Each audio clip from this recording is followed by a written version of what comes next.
Hello dear aspirants, a very warm welcome to this session. आज के इस video में हम लोग इंडिया का ट्रांसपोर्टेशन इंफ्रास्ट्रक्चर कैसा है इसके बारे में डिस्कस करेंगे। इसमें roadways, railways, aviation sector, waterways, inland waterways, ports के बारे में, इन सब चीज़ों के बारे में डिस्कस करेंगे। और एक गुजारिश है आप लोगों से कि थोड़ा इस चैनल को सपोर्ट दिखा दीजिए। ये वीडियो जिन लोगों तक पहुंचना चाहिए पहुंच नहीं पा रहा है, ये साफ दिख रहा है। लेकिन अगर आप सपोर्ट दिखाएंगे तो बहुत बेहतर होगा, अच्छा कंटेंट लोगों तक पहुंच पाएगा और मेरी भी थोड़ी मदद हो जाएगी। आइए स्टार्ट करते हैं आज का सेशन।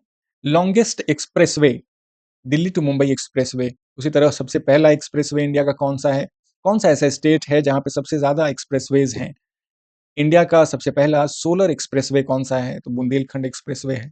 पूर्वांचल एक्सप्रेसवे है, 3.2 किलोमीटर का एयर स्ट्रिप बनाया गया है इस पे, और ये इमरजेंसी लैंडिंग के लिए इस्तेमाल किया जाएगा बाई इंडियन मिलिट्री। और ये कुछ फैक्ट्स हैं जो इकोनॉमिक सर्वे में मेंशन्ड हैं।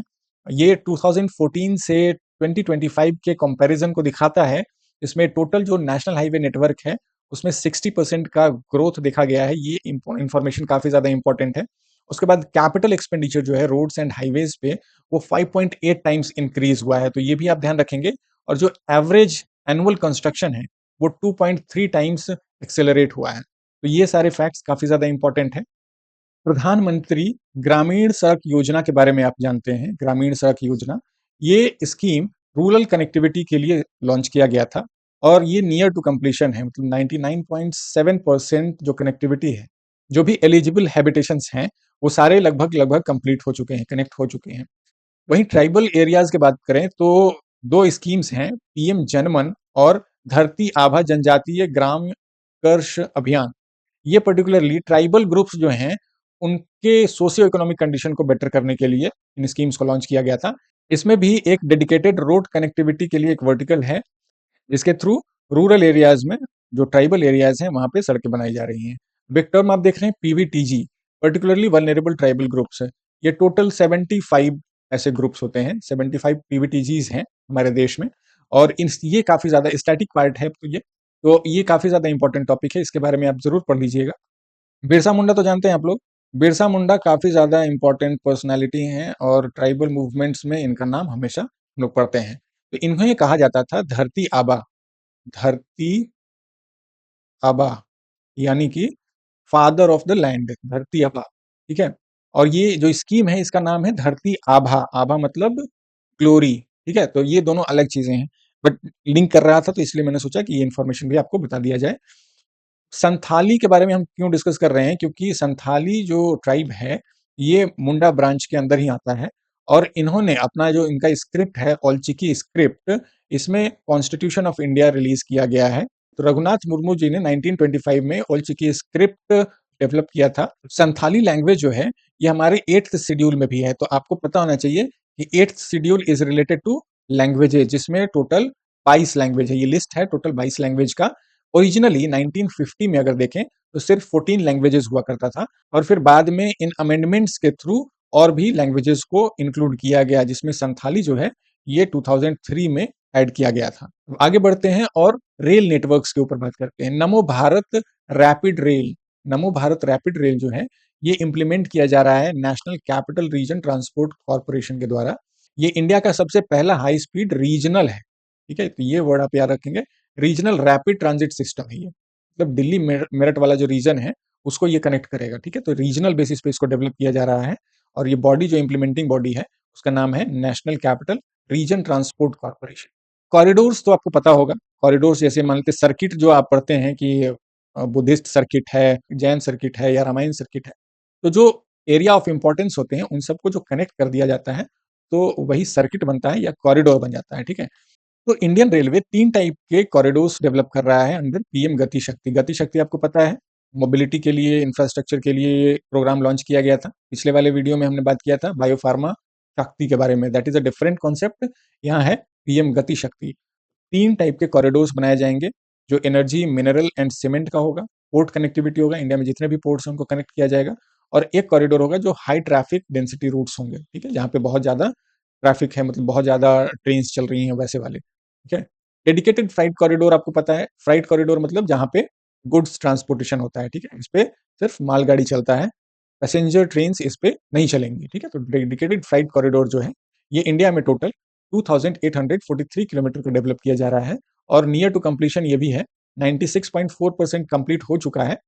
और ईस्टर्न डेडिकेटेड फ्राइट कॉरिडोर जो है ये फुल्ली कंप्लीट है। तो ये स्टेटस भी आपको पता होना चाहिए कि इंडिया का जो ईस्टर्न डेडिकेटेड फ्राइट कॉरिडोर है ये पूरी तरह से कंप्लीट हो चुका है। ठीक है। अमृत भारत स्टेशन स्कीम ये क्या है? तो इंडिया में जितने भी रेलवे स्टेशन हैं, कुछ रेलवे स्टेशन 1337 रेलवे स्टेशन को आइडेंटिफाई किया गया है और उन्हें पीपीपी मोड पे डेवलप किया जाएगा और वहां पे मॉडर्न इंफ्रास्ट्रक्चर फैसिलिटीज दिए जाएंगे। ठीक है। पीपीपी मॉडल पे भी पिछले वाले वीडियो में हमने बात किया था। कवच 4.0 ये वेरिएंट आप ध्यान रखेंगे। सवाल ये पूछा जा सकता है कि अभी कौन सा वेरिएंट कवच का यूज किया जा रहा है। तो कवच 4.0 है वो अब डिप्लॉय किया जा रहा है। कवच काम कैसे करता है? तो ट्रैक्स पे, जो रेलवे ट्रैक्स होते हैं, वहां पे आरएफआईडी टैग लगाया जाता है, रेडियो फ्रीक्वेंसी आइडेंटिफिकेशन टैग्स लगाए जाते हैं। और जो लोकोमोटिव्स होता है यानी जो ट्रेन होते हैं उसके ऊपर इक्विपमेंट होता है। और स्टेशन पे, रेलवे स्टेशन जो होते हैं वहां पे भी रेडियो टावर्स लगे होते हैं जिसकी मदद से 3 स्टेज पे ये कम्युनिकेशन होता है। और स्टेशन टू स्टेशन कम्युनिकेशन के लिए ऑप्टिकल फाइबर नेटवर्क्स का इस्तेमाल किया जाता है। ठीक है। और ये जो डेवलपमेंट हुआ था कवच का, ये किसने किया था? Research design and standards organisation, RDSO ने कवच बनाया था। और कवच 4.0 अब डिप्लॉय हो चुका है, ये यूज हो रहा है। इंडियन रेलवेज के कुछ इंपॉर्टेंट प्रोजेक्ट्स हैं, उनके बारे में डिस्कस कर लेते हैं। पंबन ब्रिज, अभी रिसेंटली इसे 2025 में इनॉग्रेट किया गया है, जो नया पंबन ब्रिज है। पुराना वाला जो ब्रिज था उसे 1914 में बनाया गया था। ठीक है। ये कैंटिलीवर ब्रिज था। कैंटिलीवर ब्रिज होता है, जैसे मान लीजिए कि ये एक ब्रिज है। ठीक है। अब अगर शिप को क्रॉस करना है तो ये ब्रिज कैसे खुलेगा? ये बीच से खुल जाता था, इस तरह से ओपन होगा और बीच से शिप निकल जाएगा। अभी जो नया वाला ब्रिज खुला है ये वर्टिकली स्टैंड ऊपर की तरफ बढ़ता है। मतलब अगर ये हाइट है ब्रिज का, तो जब शिप क्रॉस करेगा तो ये वर्टिकली एक्सटेंड हो जाएगा। ठीक है। और इसका पूरा हाइट ऊपर चला जाता है और फिर यहाँ से शिप क्रॉस कर सकता है। तो ये बेसिक डिफरेंस है। कैंटिलीवर ब्रिज इस तरह का होता था और ये जो अभी नया वाला ब्रिज है ये वर्टिकल लिफ्ट वाला ब्रिज है। ये 1914 में ओरिजिनली पुराना वाला ब्रिज इनॉग्रेट किया गया था। और 1964 में एक साइक्लोन आया था, रामेश्वरम साइक्लोन, उसी में वो डैमेज हो गया था पुराना वाला ब्रिज, फिर उसको मरम्मत करके अभी तक यूज किया जा रहा था। तो ये जो पंबन ब्रिज है ये पिलग्रिम्स के लिए भी काफी इंपॉर्टेंट है, क्योंकि ये रामनाथ स्वामी टेम्पल जो है उसको कनेक्ट करता है, रामेश्वरम आइलैंड पे है, और तमिलनाडु को पाक स्ट्रेट के थ्रू कनेक्ट करता है। Mumbai Ahmedabad high speed rail, Mumbai Ahmedabad high speed rail है, ये बुलेट ट्रेन कॉरिडोर है, इंडिया का सबसे पहला बुलेट ट्रेन कॉरिडोर है। और ये एग्जीक्यूट किया जा रहा है national high speed rail corporation limited. ठीक है। हाई स्पीड रेल कॉर्पोरेशन है। इसके पहले वाले स्लाइड में जो हम देख रहे थे, इस बॉडी का नाम था national capital region transport corporation. ठीक है। ये रीजनल ट्रांसपोर्ट कॉर्पोरेशन था और ये हाई स्पीड रेल कॉर्पोरेशन है। ठीक है, जो बुलेट ट्रेन कॉरिडोर बना रहा है। बोगीबिल ब्रिज, बोगीबिल ब्रिज असम में है और ये इंडिया का longest rail cum road bridge है। ये ब्रह्मपुत्र रिवर पे है और ये जो लोकेशन है ये जोन 5 में पड़ता है। इस ब्रिज को इतना स्ट्रांग बनाया गया है कि जोन 5 में जो अर्थक्वेक सिस्मिक वेव्स आएंगे उसको विथहोल्ड कर सकता है। Chenab rail bridge, Chenab rail bridge Jammu Kashmir में है और ये सबसे ज्यादा important, strategically important rail link है। ये उधमपुर श्रीनगर बारामूला, ये काफी ज्यादा स्ट्रेटेजिकली इंपॉर्टेंट रेल लिंक है। ये डिफेंस के लिए भी काफी ज्यादा यूजफुल होने वाला प्रोजेक्ट है और ये हाईएस्ट रेल ब्रिज भी है, 3.59 मीटर्स है। खैर ये नंबर्स इतने इंपॉर्टेंट नहीं है, लेकिन ये किस प्रोजेक्ट के अंदर आता है और बेसिकली लोकेटेड कहाँ है ये आपको ध्यान रखना है। अगर एविएशन सेक्टर की बात करें, इंडिया का जो एविएशन मार्केट है वो थर्ड लार्जेस्ट है वर्ल्ड का। ठीक है। गवर्नमेंट ऑफ इंडिया ने एक स्कीम स्टार्ट किया था, उड़े देश का आम नागरिक, मतलब जो हवाई चप्पल पहनने वाले लोग हैं वो भी हवा में उड़ सके, ऐसा मंशा था इस स्कीम को स्टार्ट करने के टाइम पे। लो कॉस्ट एयर फेयर रखा गया था। डीजी यात्रा नाम का एक बायोमेट्रिक टूल है, ये चेक पॉइंट्स पे इस्तेमाल किया जाएगा ताकि जो पैसेंजर्स हैं जो एयरपोर्ट्स पे चेक इन करते हैं उनके लिए थोड़ा ये सीमलेस हो और बहुत आसान हो ट्रैवलिंग। तो ये डीजी यात्रा नाम का टूल है जो मिनिस्ट्री ऑफ सिविल एविएशन ने लॉन्च किया है। एयरक्राफ्ट एक्ट 1934 का ये कानून था, इसे अमेंड करके भारतीय वायुयान विधेयक 2024 ये एग्जीक्यूट कर दिया गया है। ठीक है। तो आप ध्यान रखेंगे कि कौन सा साल का ये एक्ट था, एयरक्राफ्ट एक्ट 1934 का था। रिसेंट डेवलपमेंट्स अगर देखेंगे तो अमेजन एयर ने अपना एक कार्गो फ्लाइट स्टार्ट किया है फ्रॉम दिल्ली टू गुवाहाटी। ठीक है, तो ये नॉर्थ ईस्ट कनेक्टिविटी के लिए, कार्गो शिपमेंट्स के लिए काफी ज्यादा हेल्पफुल होगा। जेवर में, उत्तर प्रदेश के जेवर में ग्रीन फील्ड एयरपोर्ट बनाया जा रहा है, इंटरनेशनल एयरपोर्ट। तो एक ये फैक्ट इंपॉर्टेंट है। स्टैटिक पार्ट से अगर देखें तो एविएशन सेक्टर में एक काफी इंपॉर्टेंट क्रोनोलॉजी है, टाटा एयरलाइंस और एयर इंडिया का जर्नी। तो टाटा एयरलाइंस नाम से 1932 में जेआरडी टाटा ने अपना एक प्राइवेट एयरलाइन स्टार्ट किया था, जिसका रूट था कराची, अहमदाबाद, बॉम्बे, मद्रास। ये रूट हुआ करता था 1932 में। फिर इसे 1946 में पब्लिक कंपनी बना दिया गया और इसका नाम बदल के रख दिया गया एयर इंडिया। ठीक है, और 1953 एयर कॉरपोरेशन एक्ट के तहत इसे नेशनलाइज कर दिया गया था आफ्टर इंडिपेंडेंस। अभी रिसेंटली 2022 में इसे वापस से टाटा ग्रुप ने एक्वायर कर लिया है और वापस से ये प्राइवेटाइज हो गया है। वाटरवेज में देखें तो सागरमाला प्रोग्राम, ये काफी ज्यादा इंपॉर्टेंट फ्लैगशिप प्रोग्राम था गवर्नमेंट ऑफ इंडिया का। इसमें 5 पिलर्स हैं, तो ये 5 पिलर्स आपको याद होने चाहिए।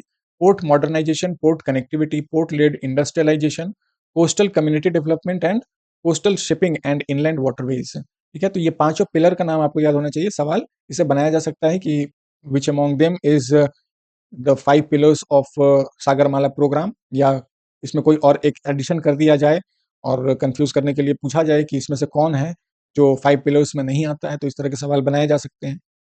सागरमाला प्रोग्राम इसलिए भी इंपॉर्टेंट है क्योंकि इसका 11 साल पूरा हो चुका है। अगर सवाल इसके ऊपर यह पूछता है कि सागरमाला प्रोग्राम सिर्फ पोर्ट कनेक्टिविटी के लिए है, तो वो स्टेटमेंट गलत होगा, क्योंकि इसमें 272 road and rail connectivity projects भी हैं। ठीक है, तो इस बात को आप ध्यान रखेंगे। रोपैक्स फेरी क्या होता है? ये roll on and roll off vessels हैं। जैसे कि जो भी कार्गो शिपमेंट्स जाता था, तो उसमें जो कंटेनर्स होते थे उनका लोडिंग और अनलोडिंग किया जाता था। लेकिन इस वाले कॉन्सेप्ट में, रोपैक्स फेरी में ये फैसिलिटी है कि कंटेनर्स डायरेक्टली व्हीकल के साथ, मतलब ट्रक जो है वो डायरेक्टली ट्रक को ही ट्रांसफर कर देगा और वापस से जिस पोर्ट पे वो पहुंचेगा वहां पे फिर वो बाई रोड ट्रेवल कर सकता है। तो ये मल्टी मोडल कनेक्टिविटी का जो कॉन्सेप्ट है, मान लीजिए कि ये दो पोर्ट्स हैं, ठीक है, पोर्ट 1 एंड पोर्ट 2, और ये कोई इंडस्ट्री है और एक ये जहां पे पहुंचाना है सामान को, तो बाई ट्रक यहां से इस पोर्ट तक सामान जाएगा। फिर बाय अ वेसल ये शिपमेंट इस पोर्ट तक पहुंचाया जाएगा और फिर बाई रोड यहां से या बाई ट्रेन इसको अपने लोकेशन तक पहुंचना होगा इस गुड्स को। पहले के टाइम पे क्या होता था कि पोर्ट्स पे लोडिंग और अनलोडिंग की फैसिलिटी होनी चाहिए थी, तब ये काम करता। और अभी जो डेटा है उसमें ये कहा गया है कि जो कोस्टल शिपिंग है वो 118% का ग्रोथ देखा गया उसमें in a decade. Government of India के दो टारगेट्स हैं, एक मैरीटाइम अमृतकाल विजन 2047 और मैरीटाइम इंडिया विजन 2030। ठीक है, ये टारगेट्स हैं जिसमें इनलैंड वाटर ट्रांसपोर्ट है, इसको इसका शेयर 5% पहुंचाना है 2047 तक, और 500 मिलियन मीट्रिक टन का जो शिपमेंट है, कार्गो शिपमेंट्स, वो पहुंचना चाहिए। तो ये एक टारगेट है अमृतकाल विजन 2047 का मैरीटाइम सेक्टर में। प्रेजेंटली अगर देखें तो इन रिस्पेक्ट ऑफ वॉल्यूम 95% जो इंडिया का ट्रेड है वो बाय मैरीटाइम रूट्स होता है, और अगर बाय वैल्यू देखें तो 70% का जो ट्रेड है वो मैरीटाइम रूट्स से होता है। इकोनॉमिक सर्वे में ये फैक्ट मेंशन्ड है। वर्ल्ड बैंक का एक रिपोर्ट है, container port performance index. Actually ये सर्वे में, इकोनॉमिक सर्वे में ये इंफॉर्मेशन गलत है। ये रिपोर्ट जो है ये 2023 का रिपोर्ट था और इसे 2024 में रिलीज किया गया था। इस रिपोर्ट में ओवरऑल ग्लोबल रैंकिंग में दो इंडियन पोर्ट्स हैं, विशाखापट्टनम पोर्ट और मुंद्रा पोर्ट, जो अंडर 30 आते हैं। टोटल 100 में, टॉप 100 में इंडिया के 9 पोर्ट्स हैं। इस लिस्ट में आप देख सकते हैं कुछ पोर्ट्स का नाम मैंने मेंशन किया है विद देयर डिस्टिंक्टिव फीचर्स।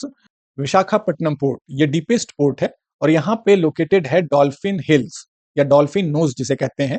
ये एक हिल है जो मॉनसून से इस पोर्ट को प्रोटेक्ट करता है। ये एक नेचुरल हार्बर है। उसी तरह मुंड्रा पोर्ट के बारे में एक फीचर है कि ये लार्जेस्ट कॉमर्शियल पोर्ट है, अडानी ग्रुप के द्वारा ये ओन किया जाता है, गुजरात में है। तो ये लार्जेस्ट कॉमर्शियल पोर्ट है। अगर इंडिया का लार्जेस्ट पोर्ट पूछा जाए तो वो है जवाहरलाल नेहरू पोर्ट, जिसे नवशेवा भी कहा जाता है, ये महाराष्ट्र में है। तो ये इंडिया का लार्जेस्ट कंटेनर पोर्ट है। लेकिन अगर प्राइवेटली ओन्ड कॉमर्शियल पोर्ट पूछा जाए इंडिया का, तो लार्जेस्ट मुंड्रा पोर्ट है। पीपवाव ये गुजरात का है, ये फर्स्ट प्राइवेट पोर्ट है इंडिया का, ठीक है। और फर्स्ट कॉर्पोरेटाइज्ड मेजर पोर्ट कौन सा है, तो ये है कामराजार, जिसे पहले एन्नौर कहा जाता था। ये कोचीन पोर्ट काफी ज्यादा इंपॉर्टेंट पोर्ट है। ये लोकेटेड है वेम्बनाड लेक में। ये दो आइलैंड्स हैं, उसके ऊपर ये लोकेटेड है, और this is also called gateway to Arabian sea. और इंडिया का सबसे पुराना ओल्डेस्ट आर्टिफिशियल पोर्ट 1881 का पोर्ट है चेन्नई पोर्ट। तो ये कुछ डिस्टिंक्टिव फीचर्स हैं पोर्ट्स के साथ। ये लिस्ट है जो आप देख सकते हैं, इसमें वेस्ट कोस्ट पे कौन कौन से पोर्ट्स हैं और ईस्टर्न कोस्ट पे कौन कौन से पोर्ट है वो देख सकते हैं। कुछ डिस्टिंक्टिव फीचर्स यहाँ पे भी मेंशन्ड है, मैंने मोस्टली इसमें डिस्कस कर लिया है। साइन आप देख रहे हैं, कुछ ब्लू कोडेड है और कुछ रेड कोडेड है। तो जो रेड में है वो प्राइवेटली ओन्ड है, और जो ब्लू वाले हैं वो गवर्नमेंट के द्वारा ओन किए जाते हैं। एक पोर्ट आप देख रहे हैं विजिंगम पोर्ट, ये केरला में है और ये अभी अंडर कंस्ट्रक्शन है, ठीक है। तो ये नया पोर्ट है। आइलैंड पोर्ट्स की बात करें तो हमारे देश में दो आइलैंड पोर्ट्स हैं, एक कावरत्ती पोर्ट है और एक पोर्ट ब्लेयर पोर्ट है। तो ये फैक्ट्स भी इंपॉर्टेंट हैं, इनको भी रिवाइज कर लेंगे। अभी जैसा मैंने आपको थोड़ी देर पहले बताया कि कुछ पोर्ट्स जो हैं वो प्राइवेट सेक्टर के द्वारा ऑपरेट किए जाते हैं। तो ये नया मॉडल है लैंडलॉर्ड पोर्ट मॉडल। इसी के बेसिस पे उन पोर्ट्स को मैनेज किया जाता है। जैसे जमींदारी सिस्टम में जमीन किसी और की होती थी और खेती कोई और करता था, उस पर मेहनत कोई और करता था, और फिर उसका जो प्रॉफिट होता था वो जमींदार को मिलता था, ठीक है। तो जो ऑपरेशंस हैं पोर्ट पे वो प्राइवेट सेक्टर करेगा, लेकिन वो ओन्ड बाय गवर्नमेंट ही होगा। जो उसका मेजर स्टेक होगा वो गवर्नमेंट का ही होगा, लेकिन उस पे जो ऑपरेशंस होंगे वो प्राइवेट सेक्टर वाले कर सकते हैं। ये एक नया मॉडल डेवलप हो रहा है इंडिया में, और इसी के बेसिस पे पोर्ट्स को मैनेज किया जाएगा। अब तीन लेजिस्लेशंस हैं। मर्चेंट शिपिंग एक्ट, ये ग्लोबल स्टैंडर्ड्स जो हैं इंडियन मैरीटाइम ऑर्गेनाइजेशन के कन्वेंशन के अकॉर्डिंग, उसके साथ इंडिया का जो मैरीटाइम लॉ है उसको अलाइन करता है। इंडियन पोर्ट एक्ट ये एक तरह से फ्रेमवर्क तैयार करता है, ठीक है। कॉम्प्रिहेंसिव फ्रेमवर्क है इस एक्ट में, जिसके तहत सेंटर और स्टेट के बीच में जो कोलैबोरेशन है for the development and operation of the ports, उसको इसमें बनाया गया है।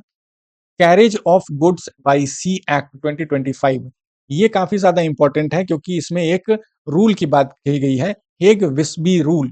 ये हेग विस्बी रूल ये है कि जो कैरियर और शिपर्स होते हैं उनकी रिस्पॉन्सिबिलिटी को इसमें डिफाइन किया गया है इस हेग विस्बी रूल में, ठीक है। तो शिपर्स का ड्यूटी ये है कि जितने भी लोड्स किए गए हैं, जो कंटेनर्स डाले जा रहे हैं शिप में, उसका प्रॉपर और एक्चुअल इंफॉर्मेशन कैरियर को दिया जाए। और इसमें जो कैरियर का लाइबिलिटी है वो मिनिमम रखा गया है, क्योंकि जो लेकर जा रहे हैं, अब बीच में कोई डिजास्टर आ गया, पायरेट्स अटैक हो गया, या किसी भी तरह से जो शिपमेंट है वो अपनी जगह नहीं पहुंच पाया है, तो सारा जो ब्लेम है वो कैरियर्स पे आता था, जो लेकर जा रहे हैं उनके ऊपर आता था। लेकिन ये हेग विस्बी रूल जो है ये कहता है कि जो कैरियर्स हैं उनका मिनिमम ऑब्लिगेशन और लाइबिलिटी होना चाहिए, ठीक है। तो ये आ सकता है कि हेग विस्बी रूल किस चीज से रिलेटेड है, ठीक है, ये सवाल पूछा जा सकता है। जल मार्ग विकास प्रोजेक्ट, ये काफी ज्यादा इंपॉर्टेंट टॉपिक है, मतलब मोस्ट इंपॉर्टेंट टॉपिक है, वुड से वाटर सेक्टर में और वाटरवेज में। National waterways one, national waterways one जो है उसको बढ़ाने के लिए, उसको डेवलप करने के लिए ये जल मार्ग विकास प्रोजेक्ट स्टार्ट किया गया है, सपोर्टेड बाय वर्ल्ड बैंक, ठीक है। और इसका जो इम्प्लीमेंटेशन है वो inland waterways authority of India कर रहा है, जो मिनिस्ट्री ऑफ शिपिंग के अंदर आता है, ठीक है। तो काफी ज्यादा इंपॉर्टेंट ये फैक्ट है। नेशनल वाटरवेज जो है वो 1390 किलोमीटर का है टोटल। इंडिया में टोटल 32 नेशनल वाटरवेज हैं, और इसका जो एक्सपेंशन है वो 5155 किलोमीटर का है। फिर कोची वाटर मेट्रो के बारे में आप जानते होंगे, ये 2023 का प्रोजेक्ट है, तब से ऑपरेशनल है। और इसमें जो स्टेक्स है वो गवर्नमेंट ऑफ केरला का 74% का स्टेक है। तो ये सब टॉपिक्स थे जो इंफ्रास्ट्रक्चर और ट्रांसपोर्टेशन से रिलेटेड थे, जो इस साल के एग्जाम के लिए काफी ज्यादा इंपॉर्टेंट है। चैनल को सब्सक्राइब कर लीजिएगा और जुड़े रहिएगा, कुछ कुछ वीडियोस और भी आएंगे जो इस साल के एग्जाम के लिए बहुत ज्यादा इंपॉर्टेंट होने वाले हैं। थैंक यू सो मच, और रिवीजन करते रहिए। Best of luck.